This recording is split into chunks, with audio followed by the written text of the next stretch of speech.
இந்த வீடியோல fixed asset turnover ratio பார்க்கலாம். Fixed asset turnover ratio determines the number of times fixed assets are used to generate revenue from operations. Formula வந்து revenue from operations divided by fixed assets. So basically என்ன கான்செப்ட்னா எப்படி வந்து company fixed assets use பண்ணி revenue from operation generate பண்ணாங்க. எப்படி வந்து fixed assets use பண்ணி sales revenue from operation net salesஆ சேல்ஸ் கம்பெனிக்கு எப்படி வருது ஃபிக்ஸ்ட் அசெட்ஸ் யூஸ் பண்ணி அப்படின்னு கால்குலேட் பண்ணுறது தான் வந்து fixed asset turn over ratio. So உங்களுக்கு டைம்ஸில் கிடைக்கும் எவ்வளோ டைம்ஸ் வந்து இன்க்ரீஸ் ஆகிருக்கு சேல் ஃபிக்ஸ்ட் அசெட் கம்பேர் பண்ணுறப்ப சேல்ஸ் வந்து எவ்வளோ டைம்ஸ் இன்க்ரீஸ் ஆகிருக்கு அப்படின்றது ஆன்சராக வரும். ஃபர்ஸ்ட் ப்ராப்ளம் பார்க்கலாம். Question number 123 in DSG book.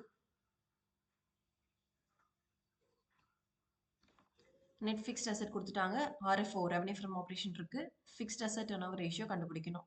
நமக்கு ஃபார்முலா தெரியும். Revenue from operations divided by fixed assets. So just substitute பண்ணணும். We'll get 5 times. Question number 124.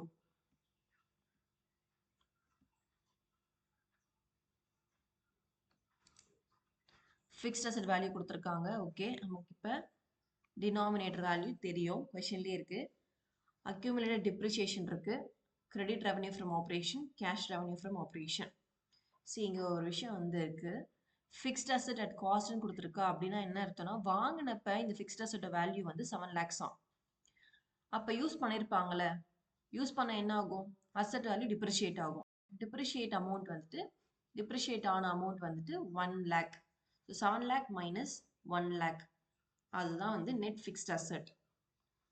இப்போ கிரெடிட் ரெவன்யூ ஃப்ரம் ஆப்ரேஷன் இருக்கு, கேஷ் ரெவன்யூ ஃப்ரம் ஆப்ரேஷன் இருக்கு. பேசிக்கா credit sales, cash sales இது ரெண்டும் add பண்ணா நமக்கு total revenue from operation which is total sales கிடைச்சிரும். ஸோ 17 + 1 இது ரெண்டும் சேர்த்து divided by 7 lakh minus 1 lakh depreciation, 18 lakhs by 6 lakhs. Answer வந்து 3 times. நெக்ஸ்ட் ப்ராப்ளம் பார்க்கலாம். இப்போ கேபிட்டல் எம்ப்ளாய்டு இருக்கு 2,50,000, working capital 50,000, cost of RFO cost of revenue from operation இருக்கு, gross profit இருக்கு. ஓகே, நமக்கு ரெவன்யூ ஃப்ரம் ஆப்ரேஷன் வேணும். First revenue from ஆப்ரேஷனோட formula என்ன? Revenue from operation is equal to cost of revenue from operation plus gross profit. இதுதான் formula. Revenue from operation is equal to CRFO plus GP. இப்போ CRFO இருக்கு 8 lakhs plus GP இருக்கு 2 lakhs. So டோட்டலாக 10 lakhs தான் வந்து நமக்கு revenue from operations. Next fixed assets calculate பண்ணணும். அது எப்படி பண்றதுன்னு பார்க்கலாம். ஓகே, ரெண்டு ஃபார்முலா நம்ம யூஸ் பண்ணணும். ஏன் ரெண்டு ஃபார்முலா யூஸ் பண்ணணும்னா, நமக்கு கொஸ்டின்ல டோட்டல் அசெட் இருக்கா அப்படின்னு பார்க்கலாம். டோட்டல் அசெட் கொடுத்துருக்காங்களா, இல்லை கொடுக்கல. கரண்ட் லயபிலிட்டி கொடுத்துருக்காங்களா பார்க்கலாம், இல்லை அதுவும் கொடுக்கல. அப்படின்றப்ப நம்ம ரெண்டு ஃபார்முலாவை மிக்ஸ் பண்ணி நம்ம வேல்யூஸ் கண்டுபிடிக்கணும். எந்த ரெண்டு ஃபார்முலா அப்படின்றப்ப, ஃபர்ஸ்ட் ஃபார்முலா வந்துட்டு total asset minus current liability, இது ஃபார்முலா நம்பர் 1. செகண்ட் ஃபார்முலா வந்து total asset is equal to non current asset plus current asset, second formula. இப்போ நம்ம என்ன பண்ணணும்னா, இந்த செகண்ட் ஃபார்முலாவை ஃபர்ஸ்ட் ஃபார்முலால சப்ஸ்டியூட் பண்ணணும். டோட்டல் அசெட் இருக்குல்ல, இந்த வேல்யூல வந்து non current asset plus current asset இதை வந்து நம்ம சப்ஸ்டியூட் பண்ணணும்.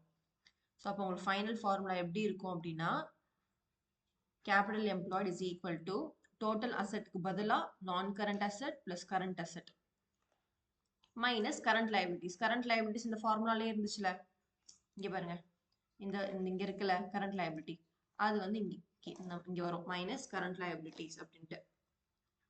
இப்போ கொஸ்டின்ல வந்து கேபிட்டல் எம்ப்ளாய்ட் வந்து value கொடுத்துருந்துச்சு, எழுதிருங்க. Is equal to non current asset plus 50,000. எப்படி வந்துச்சு 50,000? ஏன் அப்படின்னா 50,000 வேல்யூ வந்து ஒர்க்கிங் கேபிட்டல். சரி பாருங்க, working capital value 50,000.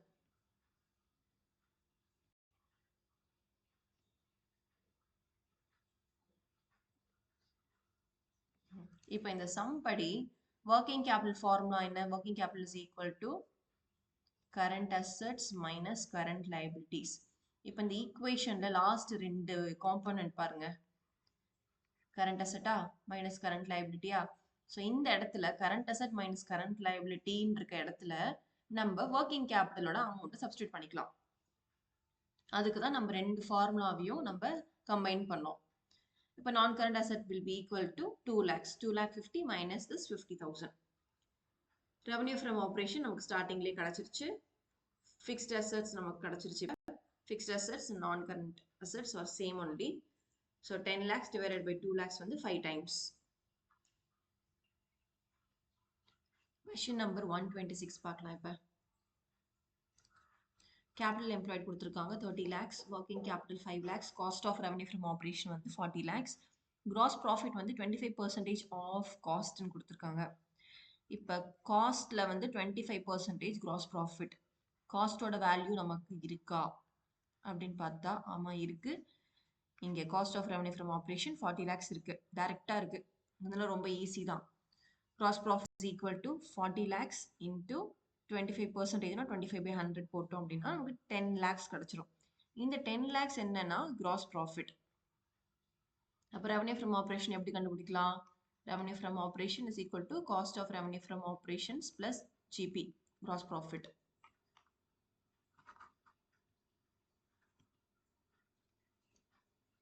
Cost of revenue from operation கொஸ்டின்லேயே 40 lakhs பிளஸ் ஜிபி இப்போ தான் கண்டுபிடிச்சோம் 10 lakhs.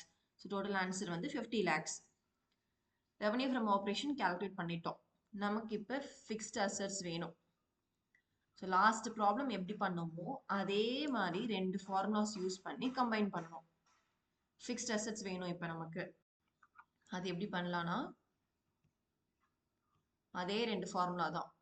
Capital employed is equal to total asset minus current liabilities. Total asset is equal to non current asset plus current asset. இப்போ இந்த total asset அப்படின்னு இருக்க இடத்துல வந்து இந்த ரெண்டு டைப் ஆஃப் அசெட்ஸையும் இன்சர்ட் பண்ணணும். இப்போ நம்மளுக்கு ஃபைனலாக என்ன வரும்? Capital employed is equal to non current asset plus current asset minus current liabilities. Capital employed value கொடுத்துருக்காங்க கொஸ்டினில் 30 lakhs. இப்போ கரண்ட் அசெட் மைனஸ் கரண்ட் லைபிலிட்டின்றது என்னது? Working capital. Working capital value கொடுத்துருக்காங்க கொஸ்டினில். இப்போ நான் கரண்ட் அசெட் அதாவது fixed asset will be equal to 25 lakhs. So ரெண்டு வேல்யூமே நமக்கு கிடைச்சிருச்சு. ஃபார்முலாவை சப்ஸ்டியூட் பண்ணணும். Revenue from operations divided by fixed assets. The answer is 2 times. Question number 127 பார்க்கலாம். ஃபிக்ஸ்ட் அசெட் கொடுத்துருக்காங்க, காஸ்ட் ஆஃப் RFO கொடுத்துருக்காங்க. 24, 25, 25, 26 ரெண்டு இயர்ஸ் கொடுத்துருக்காங்க. ஸோ அப்படி 2 years கொடுத்தாங்கன்னா நம்ம இந்த இயருக்கு செப்பரேட்டாக கேல்குலேட் பண்ணணும், இந்த இயருக்கு செப்பரேட்டாக கேல்குலேட் பண்ணணும். First starting with 2024 to 25. Fixed asset turnover ratio is equal to revenue from operations divided by fixed அசெட்ஸா? கொஸ்டின்ல ஃபிக்ஸ்ட் அசெட் கொடுத்துருக்காங்களா? எஸ் கொடுத்துருக்காங்க. கொஸ்டின்ல RFO கொடுத்துருக்காங்களா? இல்லை கொடுக்கல. Cost of revenue from operation தான் கொடுத்துருக்காங்க. சி கொஸ்டின்ல எந்த ஒரு அடிஷ்னல் இன்ஃபர்மேஷனுமே கொடுக்காம ரெவன்யூ ஃப்ரம் ஆப்ரேஷனுக்கு பதிலாக காஸ்ட் தான் கொடுத்துருக்காங்க. வேற உங்களுக்கு வேற எந்த ஒரு அடிஷ்னல் இன்ஃபர்மேஷனுமே இல்லை, கிராஸ் ப்ராஃபிட் பற்றியும் எதுவுமே கொடுக்கல அப்படின்னா default you will assume this as revenue from operation and solve the problem. 12 lakhs. இதை RF1 consider பண்ணிட்டா 12 lakhs by 3 lakhs is equal to 4 times. In the same way for 25, 26 also 18 lakhs divided by 6 lakhs. 18 lakhs divided by 6 lakhs. The answer is 3 times.